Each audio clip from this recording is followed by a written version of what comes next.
যখন আমার 12 বছর হয়ে গেল তখন আমি কিছুটা বুঝি ওই লগে লগে মাইয়া লগে থাকতে থাকতে আমাকে কি রে এই যে কি কয় কি খারাপ কাজ কয়। তখন সে আমার মানে আমারে সবাই দেখবো দেখে আমারে নিচে নামতে দিত না। আমার শ্বশুর বাড়ি ছিল 5 তলা, বড় লোকের পোলাই বিয়ে করছে।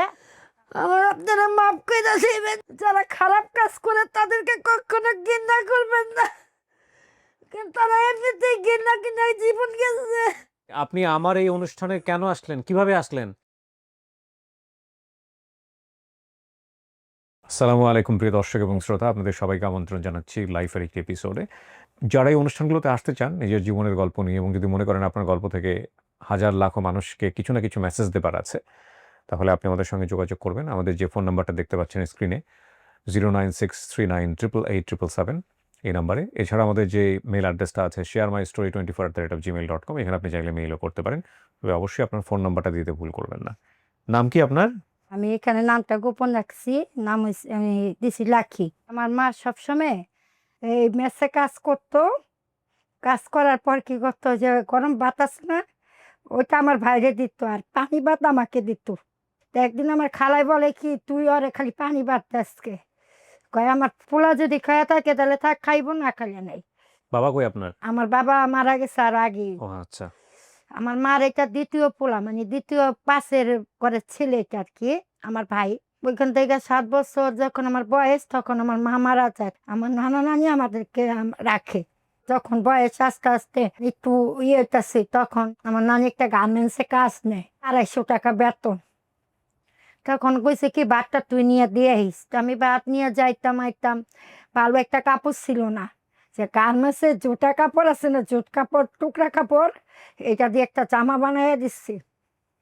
তখন আমি গার্মেন্টসে পরে যে মাইসে খালি হাসাহাসি করে, তখন তো আমি বুঝতাম না।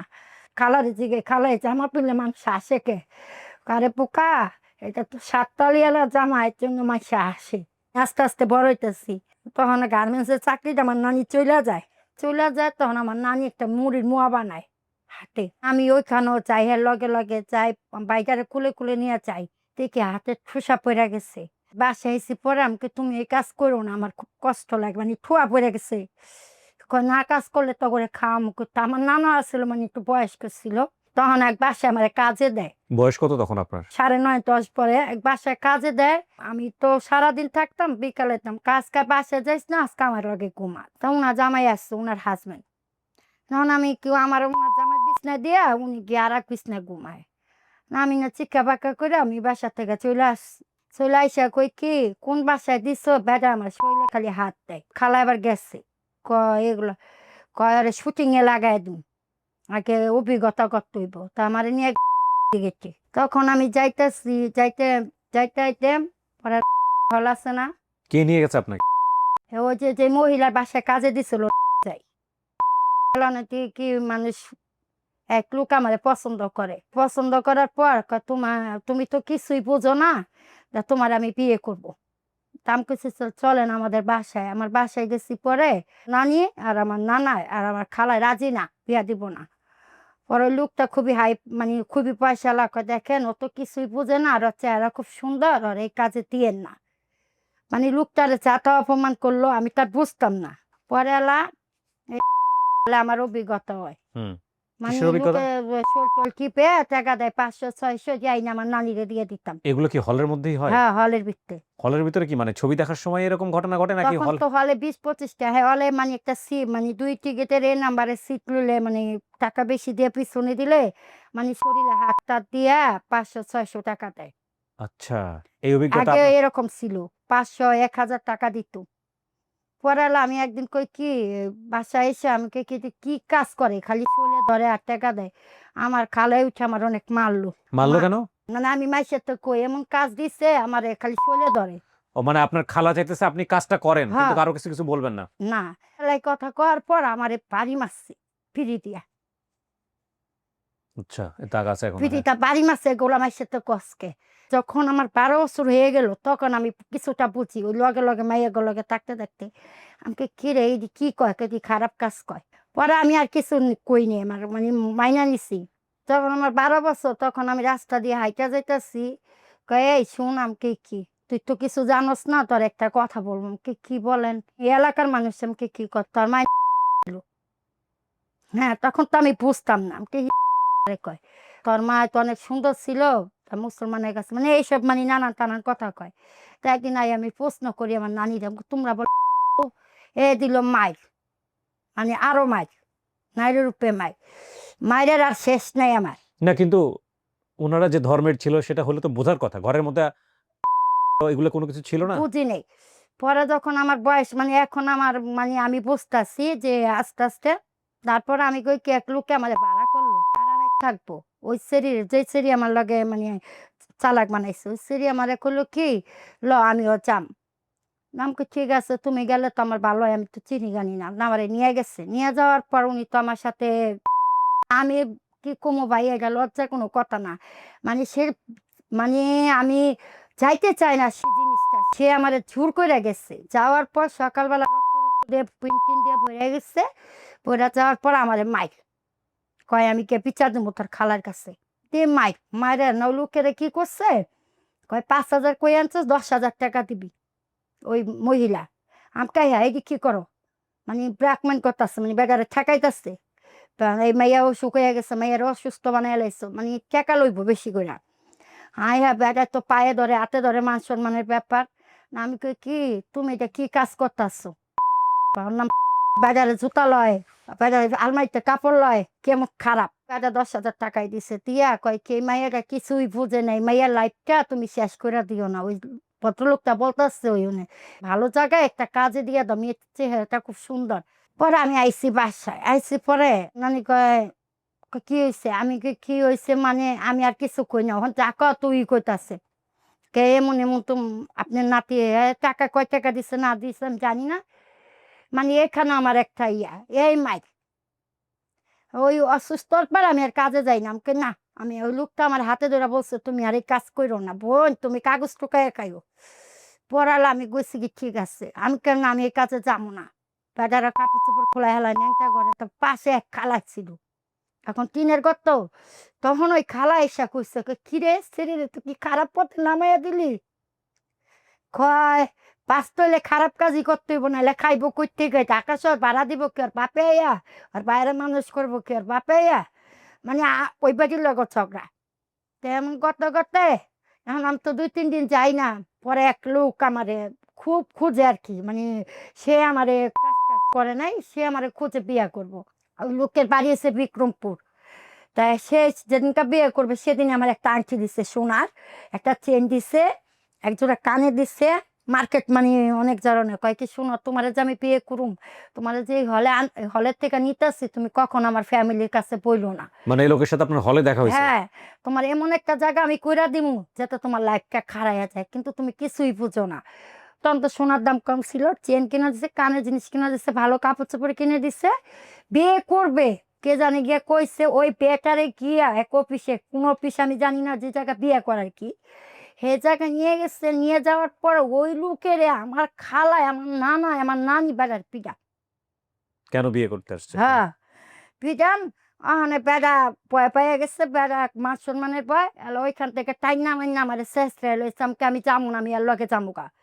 তাও টাইনা মাইনা চাইনা আমার ঘরে আটকে রাখছে। ওই গলার চেন, আংটি, কানে সব রাইখা দিল আমার খালায়। এরপরে মানে আমি কই কি, যেখানে আমি হেরে কইতাছি একজনের লগে, আমি কি আমার যেই বিয়ে করতে চাই এইখানে আমার কপালটাই খারাপ। যাক আল্লাহ যার কয় কি থাক। ভালো জায়গায় বিয়া না হোক, এক জায়গা তো হইবে। এই কথা কইছে পরে নাম হইছে। পরে এক ছেলে আমারে দেখে আমার এলাকার থেকে। দেখার পর হ্যাঁ আমার পিছে পিছে কাকড়ায় লাইছে। কই, "মাইয়া কার?" এই মাইয়া তো এই এলাকা দেখি নাই। মানে আমি তো বেশি পুছপাছ করতাম না। কাকড়ায় লাইছে। আওয়ার পর সে আর লগে আর পারে নাই। মানে ওই ছেলের সাথে আমার সাথে মানে পারে নাই জোর কইরা নেওয়ার জন্য। ওই ছেলে কি করছে ওইখান থেকেই মানে ওইখান থেকে তাই না ওই হলের থেকে কয়, "এই মাইয়ারে আমি বিয়া করব।" দেখে আটকায়। পরে ওই ছেলে কইতাছে ওর খালারা যে কয়, "আমি এক্ষণ এই মুহূর্তে আমি ওই এলাকার পোলা।" পরে বিয়ে করছে। আমার শ্বশুরের শাশুড়ি অনেক ভালো লোক ছিল। আমার হাসব্যান্ডের বাবারে কইতো পুত, পুতে কইতো। কইছে, "বাবা আমি তো এমন একটা মেয়েরে বিয়ে করছি, তুমি কোনোদিন ওরে কিছু কইতে পারবা না। আমি ওরে রাস্তার থেকে আনছি।" মেয়ের মতনই ভালোবাসতো। ওই আমার শাশুড়ি আমারে ভালোবাসতো, আমার নন্দেরও ভালোবাসতো। এখানে আমার ২ বছর এখানে কাইটা গেল, গ্যাপ হয়ে গেল। তখন আমার একটা ছেলে হইল।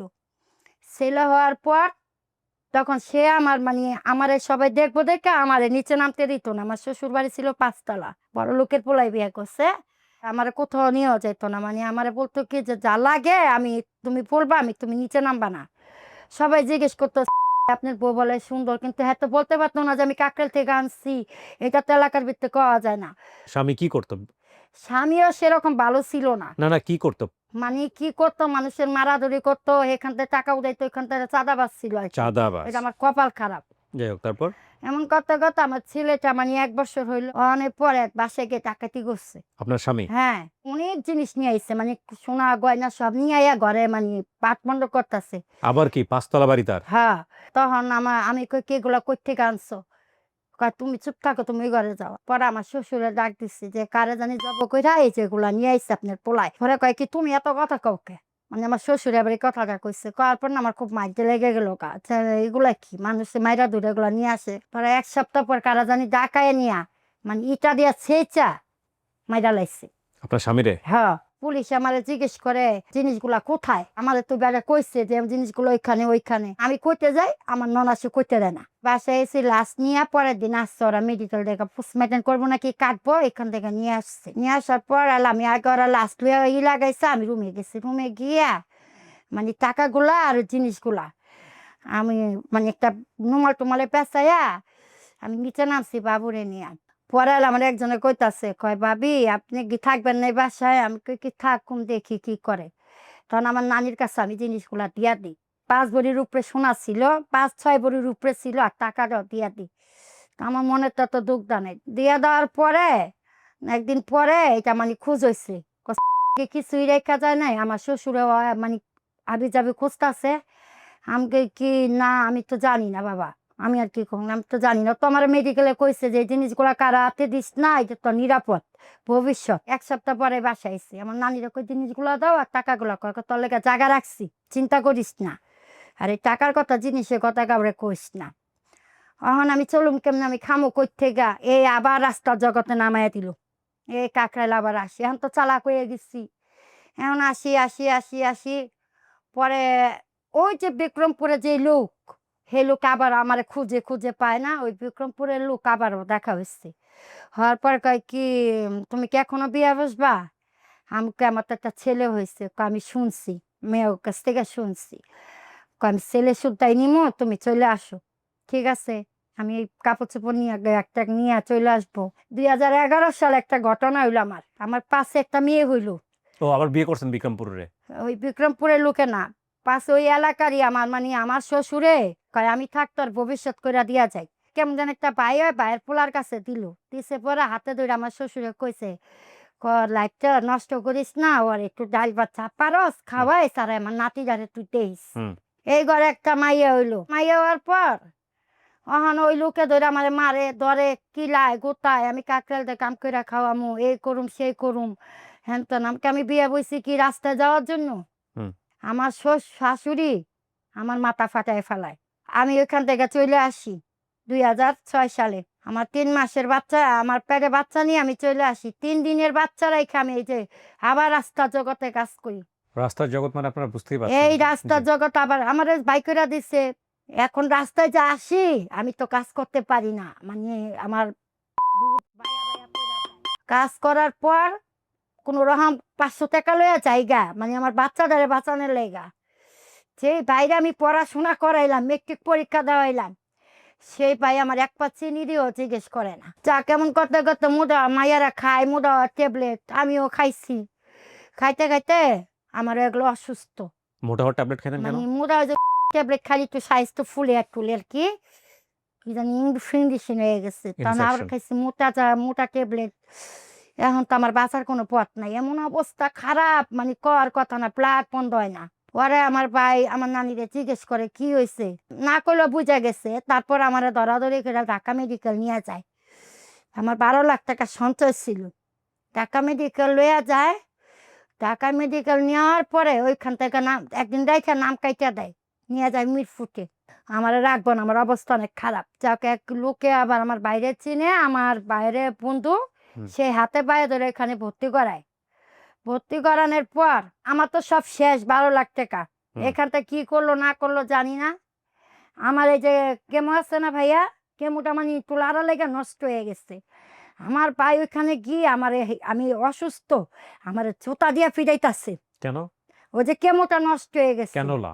জি। কেমোটা নষ্ট হয়ে গেছে, একটা কেমোর দাম নাকি 80 টাকা 90 টাকা, আমি তো বুঝতাম না। আমার যখন মারতাছে পাশের এক লোক আইসা, মানে আমার চোখ শুধু দেখা যায়, তারপর পাশের এক মহিলার হাজবেন্ড আইসা কানের চাপে ওরা থাপ্পড় মারতাছে। যে মহিলা তো কথাই কইতে পারে না, মহিলার অবস্থা খারাপ। একটা কেমন তুমি এভাবে মারলা, মানে আমার এই হাসপাতালেই মারতাছে। যাক, ওইখান থেকে কোনো রকম আমি বাসায় আসছি। বাসায় হওয়ার পর দেখলাম আমার কিছু নাই, মানে আমার সব বিক্রি করে দিছে তারা। ঘর ভাড়া দিতে পারে না, আমার পিছনে খরচ করছে এসে, এই ভিডিওটা যখন চলছে খরচ করছে, বা হ্যাঁ, সব শেষ। এই রেকর্ড যখন আমি করছি, আপনি বুঝতেই পারছেন ওনার কথাবার্তা শুনে যে একেবারেই মার্জিনাল ক্লাস, প্রান্তিক পর্যায়ের একজন মানুষ। অনেকেই আমার এই ইন্টারভিউগুলো নিয়ে অনেক ধরনের বিরূপ মন্তব্য করেন যে কেন আমি ইন্টারভিউটা নিই। সেদিন আমি মসজিদে নামাজ পড়ে বের হচ্ছিলাম, এক ভদ্রলোক এসে আমার সঙ্গে মুসাফা করলেন, করার পরে বললেন যে আমি আপনার সঙ্গে কিছুক্ষণ কথা বলতে চাই। আমি বললাম বলেন। তিনি আমার যাহা বলিব সত্য বলিবার কিছু কন্টেন্ট নিয়ে কথা বললেন যে এগুলো তো না আনলেও চলে। আমি বললাম অফকোর্স না আনলেও চলে, কেন দেখবেন, কেন শুনবেন, শোনার তো প্রয়োজন নাই। আমার তো অসংখ্য রকমের কন্টেন্ট আছে, যে কন্টেন্টগুলো দেখলে আপনার ভালো লাগে আপনি সেটাই দেখেন। এই যে একেবারে প্রান্তিক পর্যায়ে রাস্তায় দাঁড়ানোর, যাদেরকে আমরা তুচ্ছ তাচ্ছিল্য করি, যাদেরকে আমরা গণায় ধরি না, যাদেরকে আমরা, তাদের দিকে তাকিয়ে আমরা এক ধরনের মানে রি করে আমাদের শরীর বা আমাদের ভিতরে এই ধরনের অনুভূতি হয়, এদেরকে জানাটা প্রয়োজন। কেন একটা মানুষ রাস্তায় গিয়ে দাঁড়ায়? অনেক সময় দেখবেন যে আপনি রাস্তাতে যাচ্ছেন, রাত ৯টা ১০টা বেজে গেছে, গলিতে কোনো একটা মেয়ে দাঁড়িয়ে আছে, আপনি নিঃসন্দেহে তাকে ভালো চোখে দেখবেন না। আমাদের এই সমাজ ভালো চোখে দেখে না, আমিও দেখি না, কেউই দেখে না। ভালো দেখার মতো পেশা ওটা না। কিন্তু কথা হচ্ছে যে এই মেয়েটার, সে কি ইচ্ছা করে এরকম একটা জায়গায় দাঁড়িয়েছে? সে কি খুব শখে, মনের শখে সেখানে গিয়ে দাঁড়িয়েছে? আপনি যদি তার ব্যাকগ্রাউন্ডে আসার যে জায়গাটা, সেই জায়গাটা বন্ধ করতে না পারেন in a very cordial way, তার যে লাইফস্টাইল সেই জায়গাটা যদি বন্ধ করতে না পারেন, তাহলে তার এই দাঁড়ানোটা নিয়েও আপনি তুচ্ছ-তাচ্ছিল্য করার অধিকার রাখেন না। ওর জন্ম হওয়ার পরে ওর যে বাপ-মা হারানোর কেস, এবং এই বাপ-মা হারানোর পরে ও যে বাধ্য হলো এই জায়গাটায় আসতে, ওর পরিবার যে ওকে বাধ্য করেছে, এবং সেখান থেকে ও বারবার বের হয়ে গিয়েও যে আবার জাম্প করতে হচ্ছে সেখানে। পুরো জীবনটাই যে বাজি ধরতে হচ্ছে এরকম একটা নোংরা জায়গায়। এটা যদি আপনি রিয়ালাইজ না করেন আজকের এই গল্পে, কতটা পরিস্থিতি খারাপ হলে একটা মানুষ এইরকম একটা প্রফেশনে আসে বা এরকম একটা জায়গায় আসে, কি পর্যায়ে প্রান্তিক একজন মানুষ এইরকম ভিক্টিমাইজ হয়, এটা যদি আপনি রিয়ালাইজ করতে না পারেন, তাহলে এই গল্প থেকে আসলে আপনি কিছুই শিখবেন না, এবং ডেফিনিটলি এই গল্প আপনার কাছে একটা বাজে গল্প হিসেবেই প্রতীয়মান হবে। ঠিক আছে? আমি আমার জ্ঞানত, আমি যে আমার সব কাজ খুব ভালো করেছি আমি সেটা বলব না। কারণ আমি অসংখ্য মানুষের ইন্টারভিউ করেছি। এমনও কিছু ইন্টারভিউ আছে যেগুলো ইন্টারভিউ করতে গিয়ে আমার ঘুম চলে এসছে। একদিন রেডিওতে বোধহয় আমার নাক ডাকের শব্দ শোনা গিয়েছিল। মানে এত বেশি কাজ করতাম আমি, দিনে ৪টা ৫টা। আমি বলি না যে আমার সব কাজ ভালো হয়েছে। কিন্তু সোশ্যাল মিডিয়াতে, মানে সামাজিক যোগাযোগ মাধ্যমে যখন কোনো একটা ভিডিও আমি রাখা শুরু করেছি বিগত ৫ বছরে, আমি সেই ভিডিওটা নিয়ে ১০ বার চিন্তা করেছি যে এটার ইমপ্যাক্ট কি দাঁড়ায়।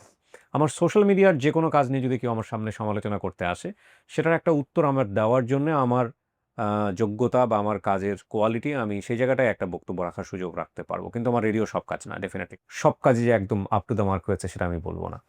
তো আমি আসলে ওই ভাইজানের মুসাফা থেকে যে কথাগুলো বললাম, সে কথাগুলো শুধু এনার না। আমি অসংখ্য মানুষের ইন্টারভিউ করেছি, যাহা বলিব সত্য বলিব, যারা বিভিন্ন রকমের ক্রাইম করেছেন। এবং এই ক্রাইমের জায়গাটা থেকে অবশ্যই একটা মানুষকে জাজমেন্টে নিতে হলে তার তো পেনাল্টি হওয়া উচিত। সে তো পেনাল্টি পাচ্ছেই। সে তো পেনাল্টির মধ্যে আছেই। কিন্তু কথা হলো এই পেনাল্টিটা তার প্রাপ্য কিনা সেই জায়গাটায়। আর পেনাল্টিটা যদি বন্ধ করতে হয়, তাহলে তার লাইফের ব্যাকগ্রাউন্ডটা কী ছিল? কোন রাস্তা দিয়ে সে হেঁটে এই রাস্তায় এসছে? সেই রাস্তাটা যদি আপনি না জানেন, তাহলে এই জায়গাটা কিওর করা সম্ভব না। আর সমাজটা না, আমরা মানুষ, একটা কথা আমরা ছোটবেলায় বলি সবসময় যে মানুষ সামাজিক জীব। মানুষ সমাজ, এই কথাটার অর্থটা যখন পড়তাম তখন বুঝতাম না। আচ্ছা, মানুষ সামাজিক জীব, এটা দিয়ে আপনি কি বোঝেন বলেন তো? আমার অনেক ভিডিওতে অনেকেই দেখবেন। আমরা ছোটবেলায় পড়েছি না সমাজবিজ্ঞানে? ১ম লাইনটাই মানুষ সামাজিক জীব, মানুষ সমাজে বাস করে। আমাদের বাচ্চাদেরকে বা আমাদের সবাইকে একটা লাইন দিয়ে আসলে যে জিনিসটা শেখানো উচিত, সেটা হচ্ছে তুমি ঘরের মধ্যে ভালো আছো, এসি-টেসি ছেড়ে একদম খুব চমৎকার একটা পরিবেশের মধ্যে থাকো। এটাই তোমার লাইফ না।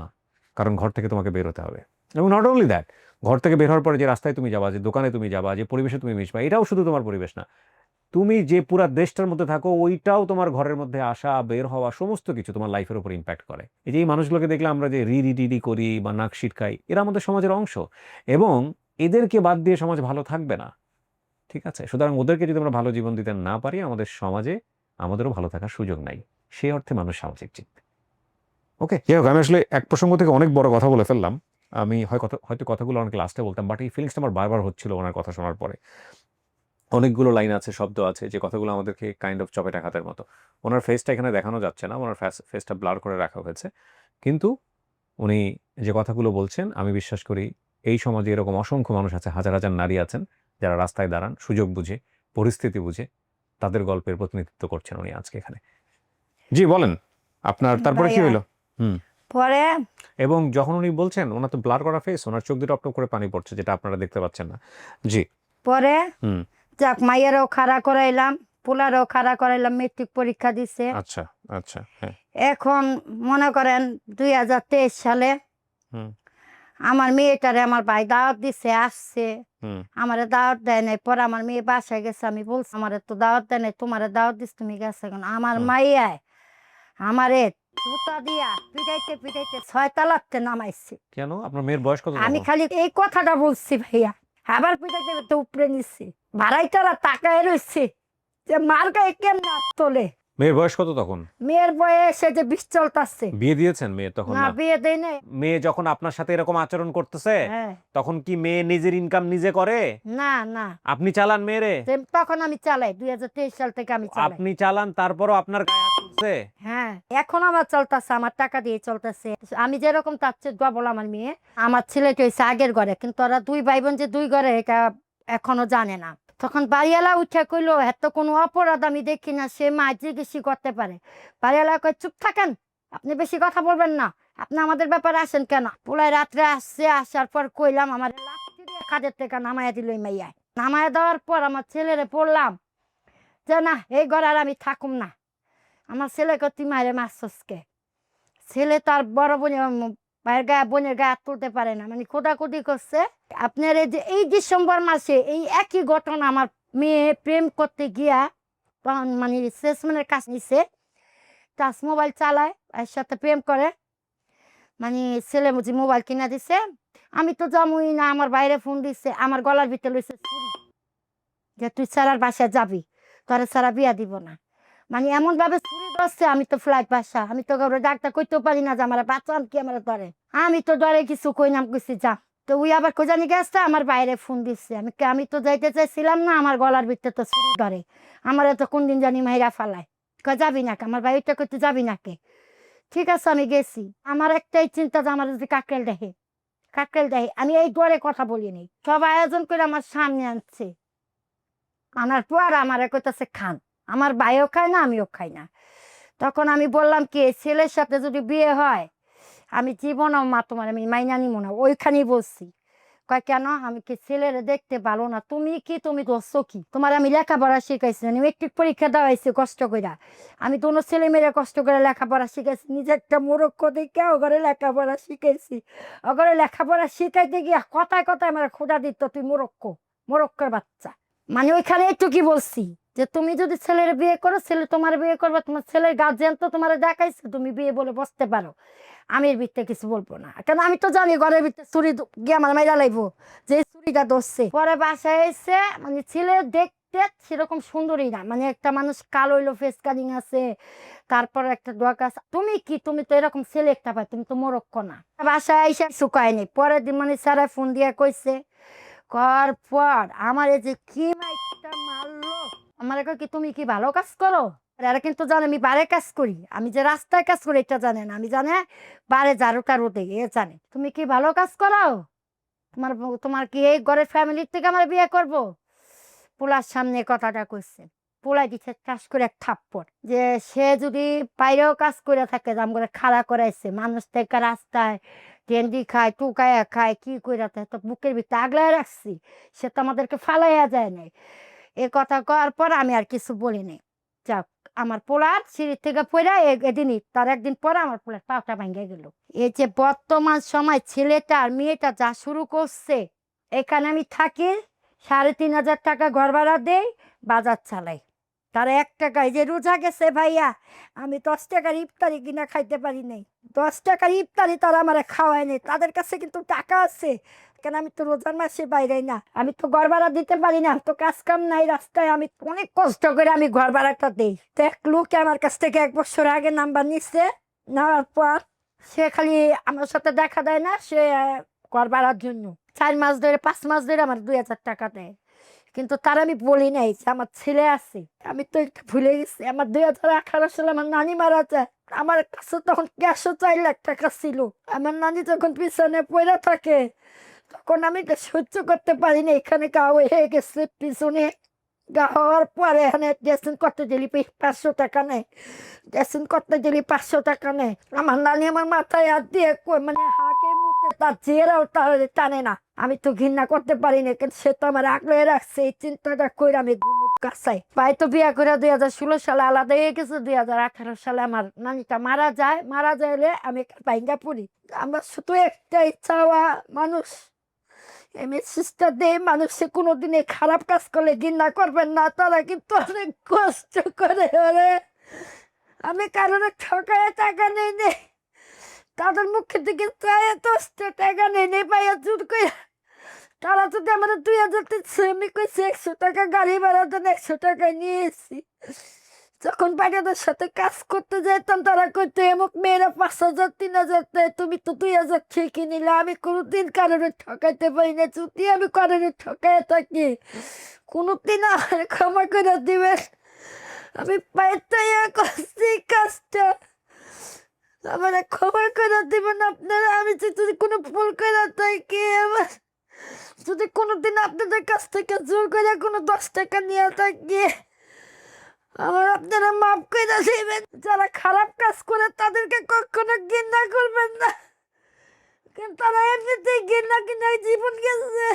আপনি আমার এই অনুষ্ঠানে কেন আসলেন? কিভাবে আসলেন? আপনি দেখেন আমার এগুলা? আমি আসলে কি দেখি না আপনার এটা আলোচনাটা, আমি মোবাইলে শুনি আর কি। আচ্ছা। আমার যখন কাজকাম না থাকে, আমি বৈশা বৈশা আপনাদের গল্পটা শুনতাম, আগের থেকেই শুনতাম, 2012 সাল থেকেই শুনতাম আপনাদের ও, তার গল্পটা। মানে উনি রেডিও রেস্টুরেশন আছে। হ্যাঁ, জি। শুনতে শুনতে আমি এমকের কই পাই, আমার এই জায়গার নাম্বারটা দেন না লইয়া। অমুকের কেউ আমার নাম্বার দেয় না, মানে করে না। পরে একদিন হঠাৎ করে কিছুদিন আগে, 1 মাস আগে, আপনি একটা মাইয়া ওই যে আয়সা আয়সা হারায় গেছিল, হ্যাঁ। তখন আমি টিপিটা ছাড়ি। টিপিটা ছাড়ার পর দেখি আপনার নাম্বারটা। আচ্ছা। হ্যাঁ, এখন তো মাইয়া ঘরে পোলা ঘরে, আমি তো নাম্বার লইতে পারি না। পরে যে কষ্ট করে আমি এমনি সামনে কইয়া কিছু ঘরে যে আমার এই ঘরে কাজ আছে, এমনি ঘরে ঘরে দিয়ে আমি নাম্বারটা অনেক কষ্ট করে উঠাই। উঠানোর পর আমি কই ফোন দিমু না, কিছু বকা টকা করে। আমি কি একটা বড় লোক, মানে আমি আগর সামনে আর ফোনটা দিতে পারি নাই। তারা 2 দিন পরে আমি ফোন দিচ্ছি। দেওয়ার পর রোজার আগের দিন এই ভাইয়া রিসিভ করছে যে, আমাকে ভাইয়া আমার গল্পটা একটু নিবেন, আমি একটু বলতে চাই। কই ঠিক আছে। মাইয়া বারবার জিজ্ঞেস করতেছে, এটা তো টেলিফোন নাম্বার, মানে মোবাইল নাম্বার না। সে তো আমার মোবাইল মাঝে মাঝে হাতায়। কই এই নাম্বারটা কার, এই নাম্বারটা কার। আমি ওরা কইছি যে ভালো করে একটু সেভ করে দেয়, আমি যাতে ফোন দিতে পারি। এখন আপনি থাকেন কিভাবে? আপনার সাথে আমি কে থাকে? থাকি, আমার সাথে আমার ছেলেও থাকে, মেয়েও থাকে। মেয়ে একটা সেলসম্যানের কাজ করে, ছেলে চাকরি করে, ভালো পয়সাই পায়। আসলে কি তারা আমারে দেখবে না, তারা আমারে খাওয়াবে না। আমার লাইফে আমি রাস্তার জগতে যখন কাজ করছি, এখনো করি, তারা আমারে খাওয়াবে না, পড়াবে না। আপনাকে এখনো রাস্তার কাজগুলো করতে হয়? হ্যাঁ, এনে কাজ করি কি, আমি এই কাজটা ছাইরা দিমু। আমার যদি ভালো একটা বাসা বাড়ি বাচ্চা রাখার কাজ পাই, তাহলে আমি ছেলে মেয়েদের এখান থেকে চলে আসবো, বুঝছেন। আমার এই বাইরের থেকে, মানে আমারে দিয়া ঘরে সম্পূর্ণ কাজ করায় তারা। টানাগুলো আমারে দিয়া ধোয়ায়, জুতা ধোয়ায়, ফুলায়ও জুতা ধোয়ায়। মানে তারা আমারে 5 মিনিট সময় দেয় না। মাইয়া একটা শিয়ানো হয়ে গেছে, তারপর আমারে দিয়া এগুলো ধোয়ায়। তাহলে মনে করেন আমি কত কষ্টে আছি। প্রিয় দর্শক এবং শ্রোতা, আজকের এই গল্পটা এমন একটা জায়গায় এসে শেষ হলো যেখানে আমার আসলে বলার কিছু নেই, কারণ আমি মাঝখানেই বলে দিয়েছি। আমি শুধু একটা হাদিসের কথা বলে আজকের এই অনুষ্ঠানটা শেষ করতে চাই। এটা সহিহ বুখারীর হাদিস, আমরা যতদূর জানি। আমি বহুবার বহু আলেমের মুখে এই হাদিসটা শুনেছি, আমি নিজেও জানি এবং আপনিও জানেন এই হাদিসটা। সেটা হচ্ছে, একজন এইভাবেই শব্দটা এসছে, যিনি এই পেশায় ছিলেন। কোন ধরনের পেশা আমি তো এতক্ষণ ধরে গল্প যেটা হয়েছে আপনি বুঝতেই পাচ্ছেন। তিনি সারা জীবন ধরেই পাপ করেছেন, কারণ আল্লাহর আইনে এটা পাপ। ইসলামের আইনে এটা পাপ, শুধু আল্লাহর আইন না, যে কোনো ধর্মীয় আইনেই এটা পাপ। এই পাপের কাজ করবার পরেও তিনি রাস্তায় একটা তৃষ্ণার্ত কুকুরকে পানি খাইয়েছিলেন। আল্লাহর কাছে এটা এতই ভালো লেগেছিল যে তিনি তার সারা জীবনের গুনাহ মাফ করে দিয়ে অ্যানাউন্স করেছেন এই মহিলাটা জান্নাতি। আপনি সে আল্লাহর সৃষ্টি যদি মানেন নিজেকে, যে না, সে আল্লাহই আপনাকে তৈরি করেছেন এবং তিনি আর রহমানুর রহিম, তিনি দয়াময়, ঠিক আছে, তাহলে এদেরকে জাজমেন্ট থেকে বের হয়ে আসেন। কারণ আপনি জানেন না, আপনি যাকে বিচার করছেন, আপনার চিন্তায় যাকে আপনি মনে করছেন যে হচ্ছে পাপী, তাকে আল্লাহ হয়তো আপনার আগে জান্নাতে পাঠিয়ে দেবে। আপনি হয়তো জান্নাতের দেখা নাও পেতে পারেন, আল্লাহ না করুক, ঠিক আছে। আর সমাজটাকে সুন্দর করার জন্য আপনি যদি মনে করেন যে কেউ একজন এসে এদের অবস্থা পরিবর্তন করে দেবে, নো, নট লাইক দিস। আমি কি প্রিয়া, এই গল্পটা আমি সামনে নিয়ে আসলাম, এটা আমার দায়িত্ব ছিল। আমি আসলে পোক করতে চেয়েছি একটা জায়গাতে যে এদের অবস্থার পরিবর্তন দরকার, এবং এই অবস্থার পরিবর্তনের জন্যে আমাদেরকে একদম গোড়া থেকে কাজ করতে হবে। যেই গোড়াতে কাজ করলে একটা শিশু এরকম জায়গায় যাবে না। যদি চলেই গিয়ে থাকে তাহলে এদেরকে ঘেন্না করা যাবে না। এদেরকে সুন্দর একটা জীবনে নিয়ে আসার জন্য সকল প্রচেষ্টা অব্যাহত রাখতে হবে। এখানে রাষ্ট্রের দায়িত্ব আছে, এবং রাষ্ট্র মানেই রাষ্ট্র আলাদা কোনো সত্তা না, সে রাষ্ট্রের সত্তার মধ্যে আপনি নিজেও আছেন। অ্যাটলিস্ট যদি কিছু করতে না পারেন তাহলে মানুষ হিসেবে মূল্য দেওয়ার চেষ্টা করেন, এটাও একটা বিশাল বড় কাজ। ঠিক আছে, শেষ করছি আজকের মতো। আসসালামু আলাইকুম।